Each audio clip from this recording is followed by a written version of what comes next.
So ఈ gonorrhoea అనేది one of the STD infection, అంటే సెక్షువల్లీ ట్రాన్స్మిటెడ్ ఇన్ఫెక్షన్ ఇది. సో ఈ గనేరియా డిసీజ్ నిసీరియా గనేరియా అనే ఒక బ్యాక్టీరియా వల్ల మనకి అటాక్ అవుతుంది. సో ఇది వెంటనే ట్రీట్మెంట్ తీసుకుంటే దీన్ని మనం క్యూర్ చేసుకోవచ్చు. బట్ దీన్ని కనుక మీరు నిర్లక్ష్యం చేసినట్లయితే బాడీలో పార్ట్స్ దెబ్బతినే ఛాన్స్ అనేది ఉంటుంది, అంటే లోపల ఆర్గాన్స్ ఎఫెక్ట్ అయ్యే ఛాన్స్ అనేది ఉంది.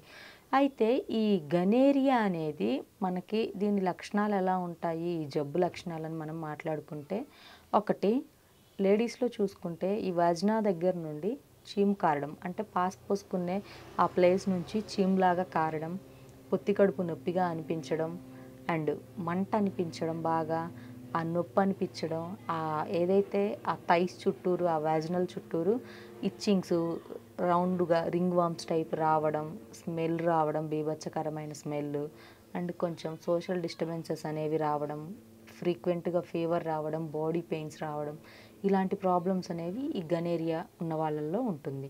అండ్ కొంతమంది గనేరియా డిసీజ్ ఉన్న వాళ్ళు కళ్ళు కూడా రెడిష్గా రావడం, ఐస్ రెడిష్ అయిపోవడం, ఇలా ఉంటుంది. ఓకే, మరి మేల్స్లో చూసుకుంటే, అంటే మగవారిలో చూసుకుంటే, సో మగవారిలో కూడా అంతేనండి. పెన్నిస్ నుంచి చీము కారడం, పాస్ పోసుకునే ప్లేస్ నుంచి ఎక్కువగా చీము రావడం, అదంతా కూడా బాగా బీభత్సకరమైన పెయిన్ అనిపించడం, అండ్ యూరినరీ బ్లాడర్ ఇన్ఫెక్షన్ రావడం. సో ఏదైతే వీళ్ళకి యూరిన్ స్టోర్ చేసుకునే ఆ సంచి ఉంటుంది, యూరినరీ బ్లాడరు, సో అదంతా కూడా ఇన్ఫెక్షన్ అయిపోయి పాస్ కూడా పసుపు రంగులో మంటగా బీభత్సకరమైన దురదతోటి అనిపించడం, ఇలా ఉంటుంది. సో యూరినరీ ఇన్ఫెక్షన్స్ కూడా ఉంటాయి మగవారిలో చాలామందిలో. లేడీస్లో కూడా ఉండే ఛాన్స్ అనేది ఇది ఉండింది.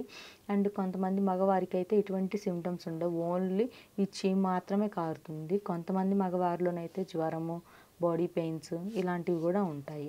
సో ఇది మనము స్టార్టింగ్ స్టేజ్లో ఉన్నప్పుడే కనుక డాక్టర్ని కన్సల్ట్ అయ్యి మనం ట్రీట్మెంట్ తీసుకుంటే ఇది అనేది క్యూర్ అవుతుంది. అలా కాకుండా దీన్ని మీరు కనుక కొంచెం నిర్లక్ష్యం చేసినట్లయితే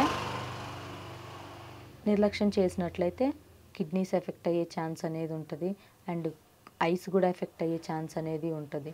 సో అందుకని కొంచెం ఈ గనేరియా డిసీజ్ ఉన్నవాళ్ళు వెంటనే కొంచెం దీనికి ఎస్టీడీ డాక్టర్స్ ఎవరైతే ఉంటారో వాళ్ళని కన్సల్ట్ అయ్యి ట్రీట్మెంట్ తీసుకుంటే చాలా ఫాస్ట్గా క్యూర్ చేసుకోవచ్చు. అలా కాకుండా నిర్లక్ష్యం చేసినట్లయితే ఫ్యూచర్లో ప్రాబ్లమ్స్ అనేవి మీరు ఫేస్ చేయాల్సి ఉంటుందండి.